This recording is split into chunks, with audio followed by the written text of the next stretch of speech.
చాలా డిగ్రీలు సంపాదిస్తున్నారు. ప్రపంచంలోని అన్ని విషయాలు ఈరోజు మన అరచేతిలో ఉన్నాయి. కరెక్ట్ అండి. సెల్ ఫోన్లో ఉన్నాయి అన్నీ. అవునండి. అని అందరూ అంటూ ఉంటారు.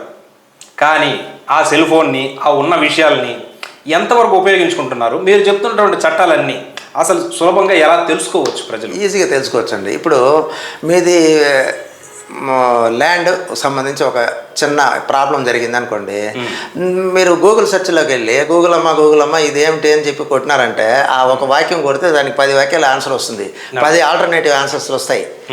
కనీసం అవగాహన మీరు లాయర్ దగ్గర పోకుండానే మీ అరచేతిలో వచ్చేంత నాలెడ్జ్ ఇచ్చినారు దేవుడు, సమాజం ఇచ్చింది, భారత ప్రభుత్వం ఇచ్చింది. కానీ మనం ఎంతసేపు ఆ సినిమాలోని పాటలు మళ్ళీ దాంట్లో ఇంట్రెస్టెడ్గా ఆ డైలాగులు సపరేట్గా వింటూ కాలక్షేపం చేసుకుని వేడిగా మన జీవితానికి కావాల్సింది దాంట్లో ఎత్తుక్కోలేకుండా సతమతం అవుతున్నాం అనేది నా అభిప్రాయం.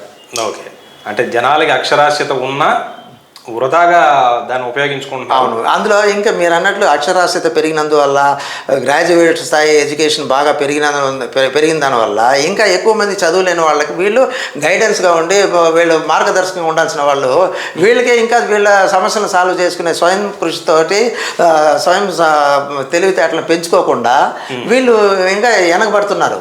అది ఘోరమైన పరిస్థితి.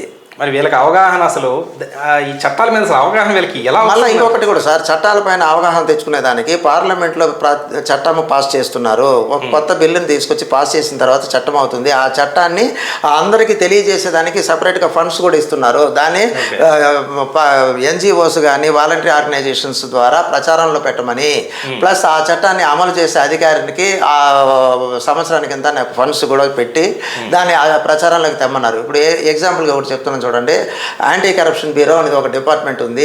అధికారులు అవినీతి చేస్తే దాన్ని పట్టుకుంటే కొంచెం భయం పుడుతుంది, భయపెట్టినట్టు ఉంటుంది. దానికి తర్వాత ఎక్కువ శాతం తప్పుదారుల పోరు అనే ఉద్దేశంతో యాంటీ కరప్షన్ బ్యూరోకి సంబంధించిన చట్టాలు పెట్టారు.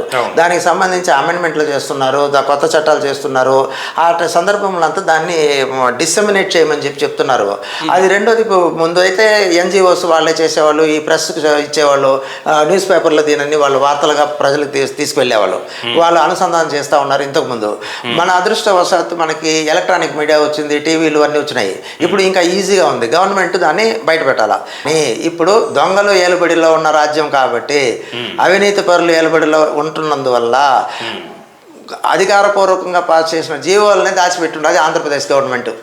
అది సుప్రీంకోర్టు 5 కోర్టులు వాత పెడితే కానీ వాళ్ళు వీధులకు పెట్టడం లేదు. వెబ్సైట్లో పెట్టాలి అంటే వెబ్సైట్లో పెట్టడం అంటే పబ్లిక్ అందరికీ పబ్లిక్ డొమైన్లో పెట్టినట్టు, అట్లా దాన్ని కూడా దాచిపెట్టి ఆ పరిపాలన చేస్తున్నారంటే ఎంత హీనాతిహీనంగా ఉందో చూడండి. అంబేద్కర్ గారు రాసినటువంటి రాజ్యాంగంలో అది ఒక పవిత్ర గ్రంథం అండి. ఎప్పుడు ఒక్కొక్క మతానికి ఒక గ్రంథం ఉంది. ఆ విధంగా భారతదేశం అనే అన్ని మతాలకి సంబంధించి అన్ని మతాలని కాపాడే గ్రంథం అది.